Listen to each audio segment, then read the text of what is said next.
Chapter 14 of Mag and Margaret, A Story for Girls, by Pansy. Sunshine and Clouds. Despite Margaret Lancaster's very evident disapproval of this addition to their party, Mag Jessup managed to have an excellent time. Mr. Frederick and Miss Kate, between them, kept her happy and merry during the ride. Indeed, they were astonished over the merry spirit that bubbled out at this first opportunity, and decided, as they stood together after the ride, that Mag was not only a "nice little thing," but was "real cute."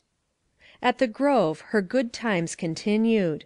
The truth was, she was looking out for good times and expecting them, therefore she found them.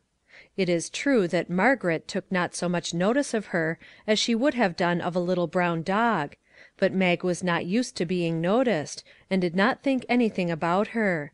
She ran hither and thither among the groups, making herself useful by carrying a fan to this one, a glass of water to another, and picking up a handkerchief for a third.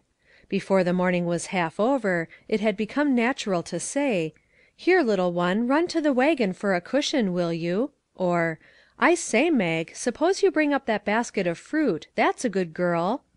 Even Margaret sent her down to the spring for a fresh drink of water, and remarked loud enough for her to hear, had she been listening, that she did not know but it was a good idea to have a servant along to do the errands.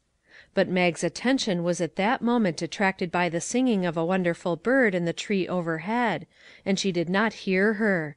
If she had, she would not have minded. She knew she was a servant, and she did not know that there was anything disgraceful in being called so. I think, however, that she would have noticed that Margaret's tone was not kind, and that she did not mean pleasant things. It was great fun to get the dinner ready, to plunge into the various baskets and find good things and distribute them on the large tablecloth spread on the great stone table. All the girls enjoyed helping at this, and Mag was only allowed to run of errands, and watch the corn that was roasting, and do things of that kind. At table Frederick Ainsworth was again mindful of her, and seated her near himself with a good natured Lyman girl on the other side. It proved that the Lyman girls, though their father was a great man and a judge, did not seem to be in the least troubled because little Mag Jessup was along, but were very good natured and friendly whenever they chanced to be near her. To set the table for a picnic is one thing, and to clear off and pack the remnants of the feast away in baskets, and arrange the dishes so that they will not break, is quite another. Not a girl in the group wanted to touch the table. "Miserable sticky things!" said one, surveying the empty cake plates with disdain. "They ought to be washed." "Mercy knows I'm glad they can't be!" exclaimed another. "If there is anything that is horrid, it is washing dishes." "These might be rinsed off at the river, so as to get rid of the worst stickiness," said one of the Lyman girls, "if anybody had energy enough to attempt it." "Don't mention it," said Kate Perkins, from her perch on one of the highest rocks. "Norah and Jane will look after all their stickiness. The great thing is to get them piled back into their baskets. Who will do that? I'm horrid at packing away dishes.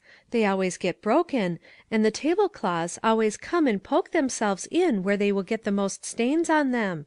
I say, girls, after we have got rid of the dishes, let us go up the road to the gypsy camp. I think it would be great fun to have our fortunes told. The boys have gone off to get apples. I heard them talking about it. They are going across lots away over to a farm where one of them is acquainted. They won't be back this age. We must do something to amuse ourselves." "It's too far to walk over to the gypsy camp," objected Margaret Lancaster. "But we might ride. I can drive those ponies that we came with." Here little Mag thought it time to speak.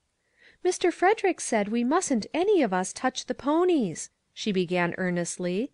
"He said they hadn't been driven for a few days, and the man told him they were frisky." "Oh, he did!" said Margaret, tossing her head in disdain. "Then we will be sure to go. Mr. Frederick, as you call him, doesn't know everything, though I verily believe you think he does. Those ponies are about as frisky as cows. I can drive them just as well as not. Come on, girls, we can drive to the gypsy camp and get our fortunes told, and get back here before the boys come with the apples." "But the dishes," objected Anna Woodruff. "I'll pack away the dishes," said little Mag, "but I do wish you wouldn't go away with the ponies. Mr. Frederick will not like it." "Mr. Frederick doesn't own us, child," said the elder Lyman girl, laughing. But Margaret Lancaster was talking again. "Why, of course! I wonder we did not think of that before. She is used to dishes. We can leave her to straighten everything up and go on our lark." "We can't leave her here all alone," exclaimed Kate Perkins. "I should like to know why not? It isn't in the least likely that any one wants to steal her. As for the work, she is used to it. And if we didn't bring her along for that, what on earth did she come for?" Then Anna Woodruff found her voice again. "You stay with her, Lora. You can help her, you know. And mamma wouldn't want you to go off to a gypsy camp. You are too little for such things." Lora Woodruff, aged 11, by no means approved of this, and expressed herself accordingly; but her sister Anna was firm. However much she might be led herself by the opinion of the person who spoke to her last, she was authority for her younger sister, for whom she knew both father and mother would hold her responsible. In her heart she felt that the gypsy camp would not be objected to so much as the ponies without their driver. There was more or less discussion, but it ended in Margaret Lancaster carrying her point, and all the girls trooped off to the hay wagon, save Mag and Lora Woodruff. "What made you offer to do this?" asked Lora, as she watched Mag move with quick step and skillful hands about the stone table. Now it happened that the question was a hard one for Mag to answer. She felt instinctively that Lora would not understand what she meant. The little girl was just about her size, and one who merely glanced at them might have supposed the two to be well mated. But in some things Lora was wiser than Mag, and in other things Mag was far ahead of her. Could she, for instance, hope to explain that the doing of these dishes was her 10th? You will remember that I told you the marked difference between Mag Jessup and most other girls of her age was that, when she found out a Bible truth, she proceeded at once to living by it, instead of forgetting all about it, or, perhaps, never realizing that it had anything to do with her. Ever since Mag had attended that wonderful meeting at the Square, she had faithfully worked at her new idea. Having not a cent of money for her own, there had been nothing but time for her to divide. This she had laboriously apportioned as well as she knew how, and the result was, nearly 15 minutes each day that she believed she ought to give to God. For a long while she was in painful doubt as to what she could possibly do that could be reckoned as done for Him, but one evening in the meeting a young girl helped her out by mentioning a bit of work that a friend had done for some one, work that she did not like to do. When asked if it was not hard, she had said, "It wasn't when I remembered that I was doing it for Jesus." After that, one who watched Mag would have discovered that there came over her a distinct and well marked change. Up to that time she had contented herself with doing promptly, and as well as she knew how, every bit of work given her to do. Now she began to watch for opportunities to do for others, without waiting to be told. She had very little idea of how much this added to her usefulness, and would have been amazed had she known that Mrs. Perkins had remarked to her daughter, after a few weeks of such service, that "that child was really becoming quite helpful." But she knew that she was happier in the service than she had ever been before. There grew to be a certain fascination in watching for opportunities, and in keeping careful account with herself to see that she actually got in the allotted time. Her system of accounts was peculiar. If, on a given day, only 10 minutes of helpful work for others, not required of her, were given, she was careful to make it up, if possible, by giving 20 minutes on the following day; but if, on the other hand, she exceeded the 15 minutes, she felt a glow of satisfaction, and by no means made a record in her favor. There were still times when she puzzled much over the question why being watchful to help Norah, for instance, should be accounted as giving time to God; but she put the anxiety aside with the quieting thought, "If he said so, why, it's so; never mind if I don't understand it." All through the happy hours of the picnic she had been on the alert, but had found no opportunity to put in her 15 minutes. She had not been allowed to help much about the dinner, because the other girls had considered that fun; and, in truth, she told herself it wouldn't have done, anyway, for, with all of them joining in, and talking and laughing, it would have been fun to her also. Indeed, it was a trial not to be in their midst; but the moment the trip to the gypsy camp was proposed, and the dishes came in the way, Mag saw her opportunity. She did not like to do dishes, especially when they must be carefully packed into baskets so that not one would get broken, but neither did any of the others; therefore she would do it. But how was such a thought to be explained to Lora Woodruff? She evaded the question. Lora followed up her idea. "I don't see what made you; you can't like such work; you have enough to do every day, anyway; and you can't have done it to please those other girls, for they don't deserve it. Margaret Lancaster is the last girl I should think you would want to do anything for." "Why not?" asked Mag. She was curious for the answer. Within her heart was an instinctive turning away from Margaret Lancaster. She would rather, and she knew she would rather, run of errands for any other girl in the boarding house than Margaret. But why? Margaret was beautiful, and wore lovely dresses, and often talked to her on the back piazza, where her shelling of peas and work of that kind was done, and had never been exactly cross to her, not more than she was to most people. Why didn't she like to do things for her? Perhaps Lora could throw light upon the problem. So she said, "Why not?" with eagerness. "Because," said Lora, "she is perfectly hateful to you. If you had heard her go on about your coming to this picnic, I guess you wouldn't want to please her. She was determined you shouldn't come, and she and her cousin Fred pretty nearly fought about it." "Why didn't she want me to come?" Mag paused in the act of gathering up the plates to ask the question. All this was new and strange to her. "Because," said Lora, elated that she had so good a listener, "she said you were nothing but a servant girl, and did not belong with us, and that we might as well take all the servants as you. Fred called her an idiot, and I should think she was one. Of course, we wouldn't think of taking Norah and the rest, but you are different." This was intended to be complimentary. A great deal more of what had been said that morning did this foolish little girl repeat, elated by the silent attention of her audience.